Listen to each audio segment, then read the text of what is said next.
So itong video na ito or itong sisiw na ito ay kuha po ito nung exactly 1 month old nitong ating mga basilan ng mga sisiw. So after 10 days is meron po akong napansin sa kanila na ang bilis po talagang lumaki nitong mga basilan ng mga sisiw.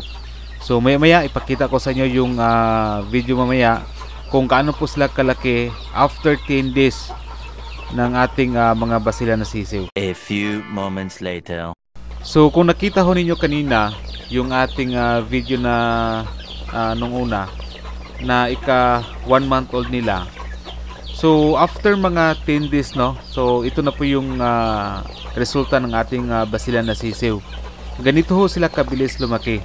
Pero yung edad po nito na sisiw nito ay exactly 40 days old na po nila. So ganun kabilis yung ating mga sisiw na mga basilan.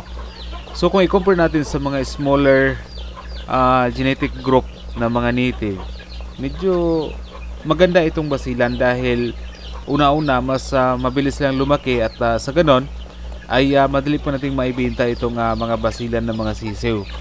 And kahit ngayon na tag-ulan ay napakalakas ng resistensya nitong ating mga basilan na sisiw. At i-share ko lang sa inyo na hindi tayo madalas nagpainom ng commercial na mga vitamins nitong ating mga sisiw. So tubig lang ay sapat na po sa kanila.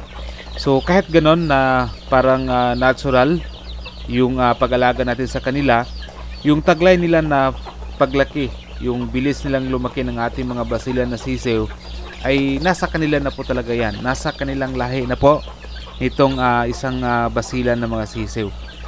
So yan, yun nga ang advantage po sa pag-alaga po ng mga basilan na sisiw.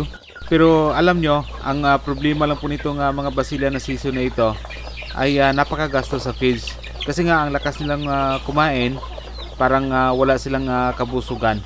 Pero in terms naman sa sa demand, in terms sa presyo nito, compare natin sa mga smaller genetic group na mga native na manok like Bisaya, meron din po akong mga sampid po dito, ay halos wala po silang pagkakaiba sa demand at sa presyo. In fact, itong mga basilan na sisiw ito ay mas mahal ho sila compare po sa mga native na manok na, or kung tawagin po natin na mga Bisayang mga manok. So sa demand naman, mas madali din po maibenta itong klase ng mga manok, itong mga basilan. About naman sa mga native na manok, yung mga tinatawag natin na mga Bisaya, ay napaka-in-demand din naman siya kasi nga masarap yung kanyang karne. Pero halos pareho lang ho sila. Ang advantage lang or isa sa mga dahilan bakit ako nag-alaga ng mga basilan na manok, dahil mas madali po natin siyang maibenta.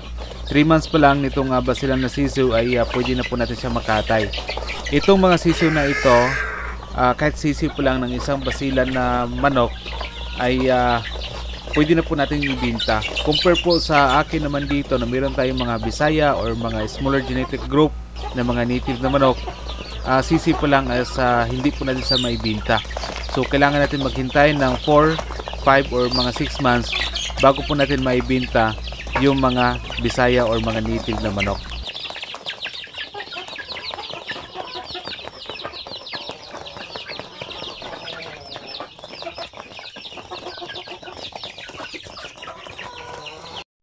So add-on pala no sa video natin ngayon, ito din po yung isa sa mga another batch ng ating mga basilan na mga sisiw. So ito ay nasa mga 2 weeks old sila. So yun nga yung iba na malalaking mga mga basilan na sisiw na halo na. So yan, at marami po tayong iba dito na mga basilan. Yung iba may naglilimlim pa, yung iba is nangingitlog na. So ang napansin ko lang dito sa mga inahin ng mga basilan, kapag yung feeds na ginagamit natin is sa Gallimax 21, ang lakas ho nilang mangitlog para sa mga basilan. So anyway, hindi tayo nag-promote or nag-endorse po sa ganong klase na produkto. Sa atin lang is nag-share po tayo dito para yung iba is magkaroon po kayo ng idea kung ano po yung magandang feeds na gamitin para po sa ating mga basilan. So yan, yung sisiw nitong inahin na manok ay nasa 11 din. And then meron pa pong iba na mga basilan na mga sisiw. So ang dami na po nating mga sisiw dito ng mga basilan. So ang ano ko dito kung bakit hindi ko pa ito ibibinta, dahil magsilik muna ako dito na gawing pang materyales sa mga darating na panahon, para sa ganon ay marami tayong mga alaga po dito ng mga basilan. Kasi itong klase ng mga manok na ito yung maganda na dapat nating paramihin. Kasi nga mas in demand siya at mas mataas yung presyo nitong mga basilan ng mga sisiw.